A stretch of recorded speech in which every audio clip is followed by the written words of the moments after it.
Barasewa. Aniké, à la Kisson, Ante Malia et Nyonye. Mais lorsque le fédéral m'a proposé de rencontrer les Guinéens, qui certes ne sont pas aussi nombreux qu'au Libéria, j'ai été reçu par tous nos compatriotes qui résident. J'ai dit, quel que soit l'effectif des Guinéens, ici, je vais reporter mon voyage à lundi pour pouvoir les rencontrer.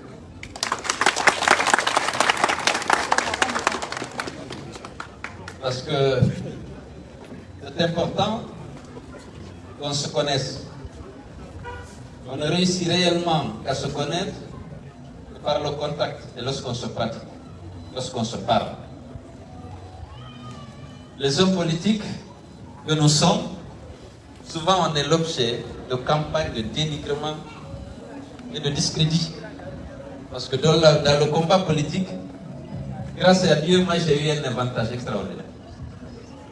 Grâce à Dieu, ce n'est pas mon mérite. J'ai commencé pratiquement à faire la politique pour moi en 2008. Nous sommes allés aux élections en 2010.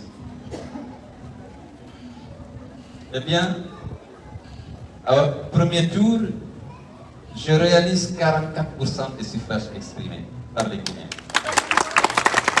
Le second qui venait après moi, c'était Alpha Condé, l'opposant historique, avec toute la réputation d'avoir lutté contre Sékou Touré, d'avoir lutté contre Lansana Conté. Il a 18%. Le troisième, Sidia, 16%, ainsi de suite. On était 24 candidats. Je dois avouer que moi-même, j'étais surpris. J'ai commencé à 2 ans à faire la politique, à la tête d'un parti. Je remercie Dieu d'avoir inspiré les Guinéens de voter pour moi et de me faire confiance, à hauteur de 44% de ceux qui ont été dans les jeux. Ce n'était pas un mérite. Je voyais les gens se mobiliser pour m'accueillir. Partout, dans toutes les préfectures.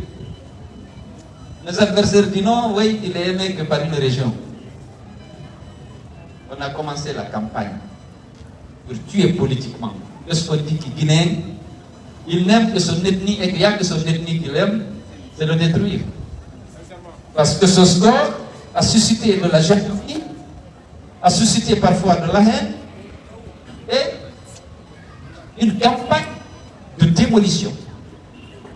Je suis guinéen, je suis fier d'être guinéen, je suis fier de la Guinée dans sa diversité linguistique et culturelle. J'ai horreur de l'injustice. Je sens cette division. Pour moi, ce n'est pas une fatalité.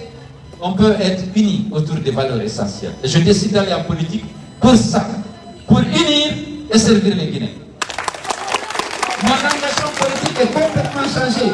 Non, non, il est là pour une communauté. Vous ne pouvez pas imaginer à quel point je souffre. Je vais vous donner un exemple. Pourquoi je reviens sur ça? Parce que les discours de ceux qui ont pris la parole avant moi ont insisté sur l'unité. Ce soir, l'association des étudiants, l'association des professeurs et élèves, tout le monde a insisté sur l'unité de la Guinée. Pourquoi? Parce que nous sommes divisés. Et moi, je suis victime de cette division. Je ne suis pas auteur de cette division. Je viens, on m'a discrédité. On a dit à votre Guinée, attention, si c'est le président, cette région n'aura rien dans le partage. Ses enfants ne seront pas associés.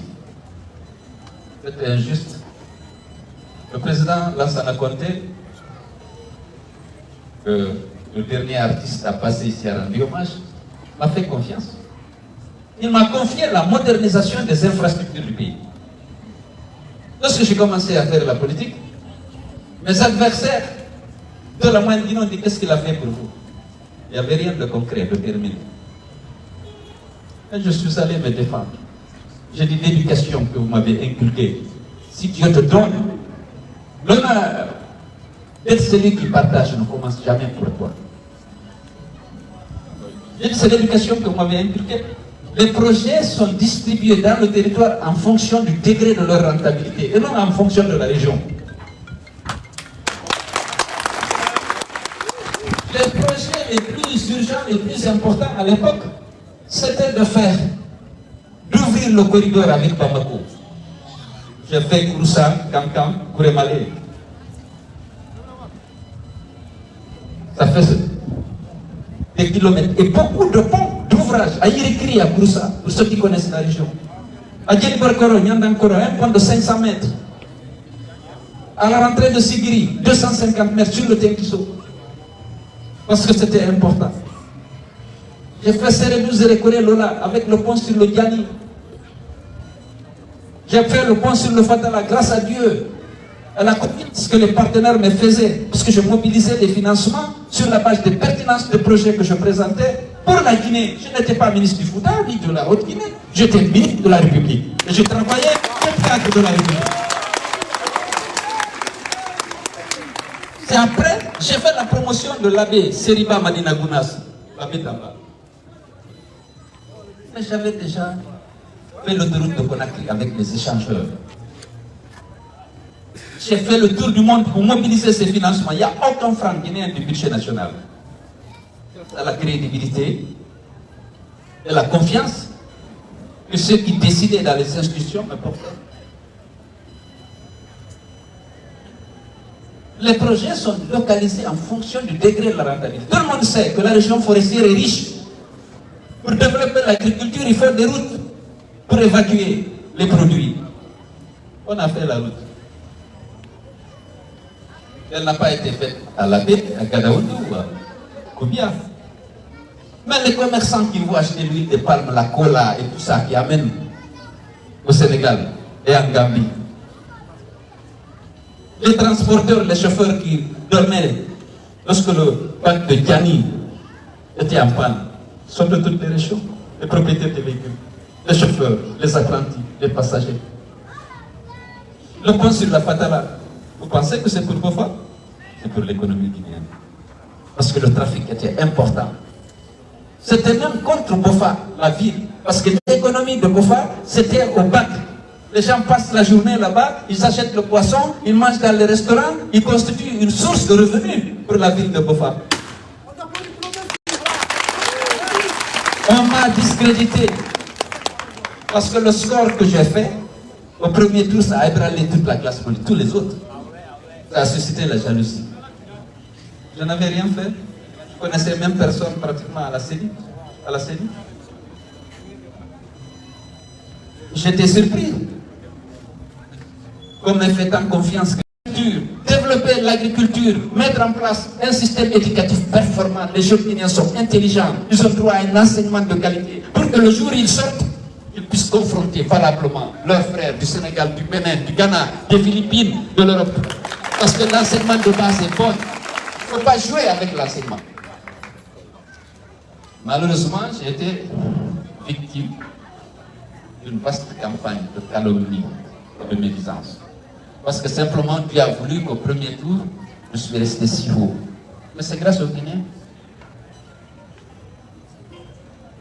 Alors donc, l'unité, je ne m'adresse pas seulement aux militants de l'FDG, je sais que je m'adresse aux Guinéens.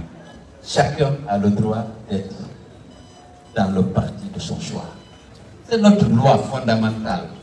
Mais n'haïssez pas les autres qui ont fait un choix différent. Mon père y a kono wata wadu ya do nukugo ka yara ni don ganyoma. Si Allah hauti on lady, I go to Subaki. Le maire de Koyoma, il est à la frontière. Il est Thomas. De l'autre frontière, de l'autre côté, il n'est pas loin du Libéria, j'en viens. Il y a des Thomas de l'autre côté de la frontière. Mais si l'administration est bonne en Guinée, s'il y a de bonnes infrastructures, il va tirer des avantages. Il était du RPG. Ils ont triché mon candidat. Pour prendre la mairie, moi aussi, j'ai gagné la commune urbaine de Massata. Il sait, c'est l'UFDG qui gère la commune urbaine de Massata. Oui, parce que les populations ont fait confiance à l'UFDG. À Koyama, à Panziazou, j'aurais pu gagner. Oui, à Panziazou, parce que, bon, mais il y a eu beaucoup de fraude. Alors, le RPG, ils nous ont fait subir beaucoup de choses. Le système, ce n'est pas même les individus, parce que le système a entraîné les individus. Est-ce que pour autant on ne peut plus leur parler? Je dis non, c'est des Guinéens. On parle parce qu'il faut préparer la réconciliation. La réconciliation, c'est avec tout le monde. Ceux qui ont fait du mal, ceux qui ont subi le mal, il faudra qu'on trouve le moyen de les rassembler pour que le mal s'arrête. Pour qu'il n'y ait plus ce qu'on a connu, les violences, les injustices, les conflits inutiles. Pourquoi? Comme un pays de 15 millions d'habitants. Nous sommes sur des trésors, le meilleur fer au monde. La moitié de la bauxite. Les enfants intelligents, vous venez ici, non seulement ils viennent pour apprendre l'anglais, ils continuent leurs études et puis ils deviennent professeurs. Parce qu'ils sont courageux, ils sont intelligents.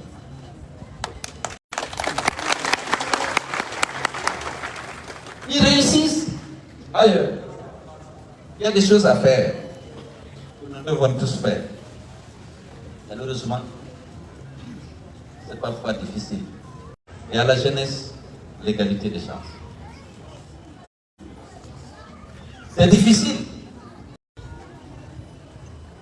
S'il y a l'injustice, c'est toi qui es nous. Mais wara piété, warete ma warante, libante, tonyete, ersite que vere fenande, no de yara iguta. Ka, nini kami fala ko uttu berne.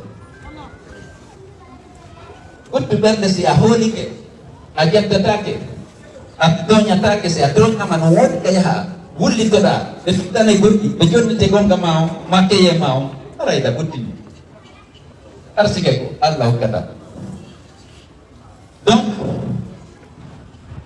nous devons travailler pour l'unité. Mais malheureusement, heureusement, le rôle des dirigeants est crucial dans la construction de la paix, dans la préservation de la paix et la construction de l'unité. On ne peut être uni qu'autour des valeurs.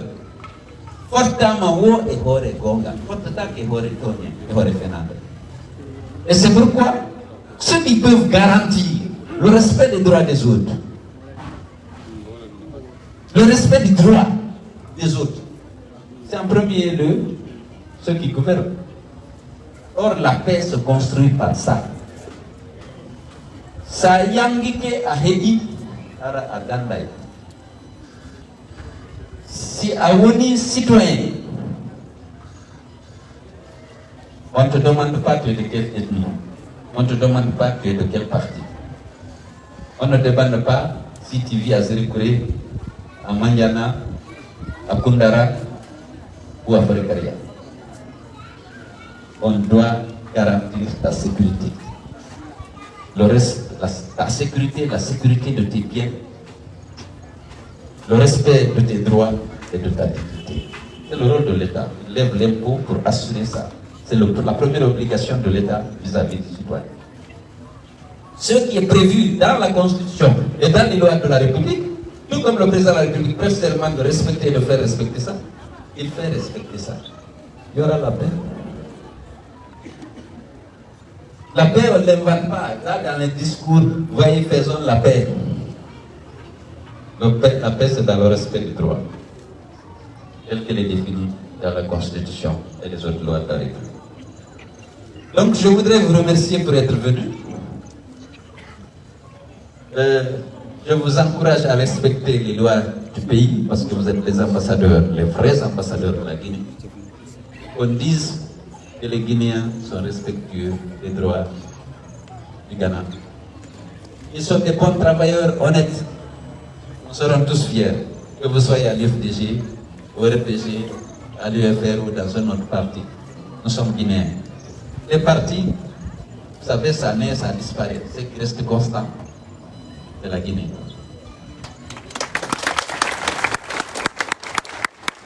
Alors, restons attachés à notre pays.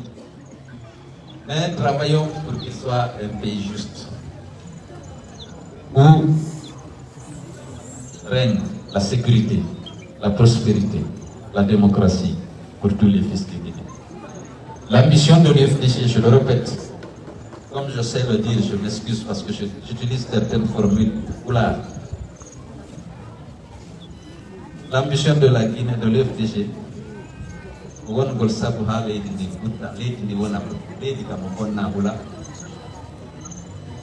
quelqu'un qui n'est pas en infraction avec la loi n'a pas peur, en conflit avec la loi n'a pas peur. Que tous les citoyens, comme je l'ai dit,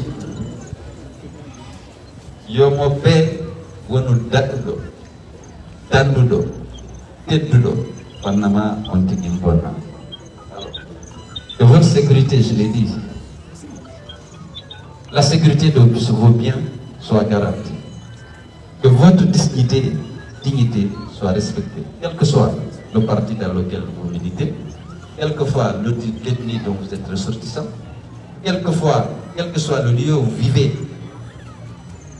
Le gouvernement, les autorités du pays doivent vous assurer ça, cette sécurité et le respect de votre dignité.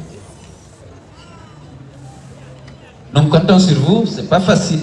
Lorsqu'on a le pouvoir, c'est parfois shaitan. On vient avec des bonnes idées et lorsqu'on commence à l'exercer, très souvent, il arrive que les gens ne respectent pas leur serment. Dans la prise du pouvoir, ils viennent jurer de respecter la Constitution, les autres lois de la République, les décisions de justice. Mais une fois, ils constatent qu'il n'y a pas de contre-pouvoir, et très souvent, ils abandonnent. Ils sont entraînés. Au lieu de se mettre au service du peuple, ils se mettent au service d'un groupe particulier ou d'eux-mêmes. Il faut que, lorsque ça arrive, le peuple doit savoir, doit manifester, montrer qu'il est au courant et qu'il n'est pas content. Parce que s'il n'y a pas de contre-pouvoir, c'est très difficile qu'ils respectent leur serment. C'est pourquoi, dans la République, on essaye souvent de créer des contre-pouvoirs. Et lorsque les dictateurs veulent changer et devenir des dictateurs, ils commencent par inféoder la justice, pour que la justice soit à leur service. Alors que la justice doit être le recours du citoyen, y compris contre l'État, y compris contre les dirigeants. Mais dès que la justice est inféodée, eh bien, il n'y a plus de contre-pouvoir. Parce qu'en ce moment, les autorités sont protégées par la justice. Et les citoyens, les associations sont abandonnés à eux-mêmes. Ils n'ont plus de recours contre un État puissant. Il fait ce qu'il veut. Il ne respecte ni les lois, ni la Constitution, ni les serments. Alors le pays est en difficulté.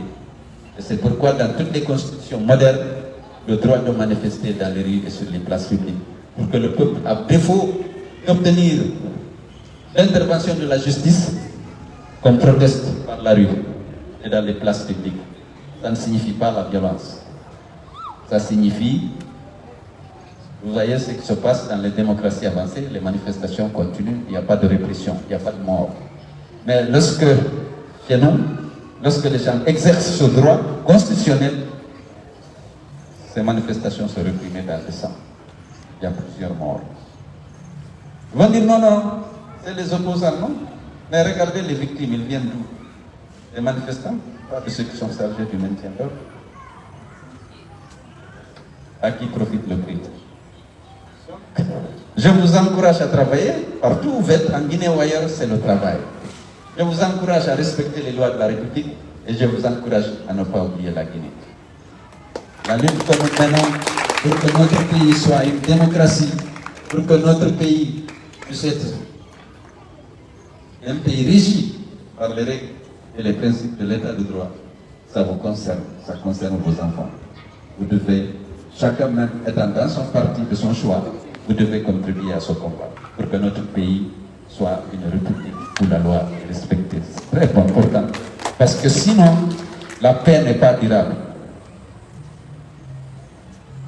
Sinon, la paix n'est pas durable.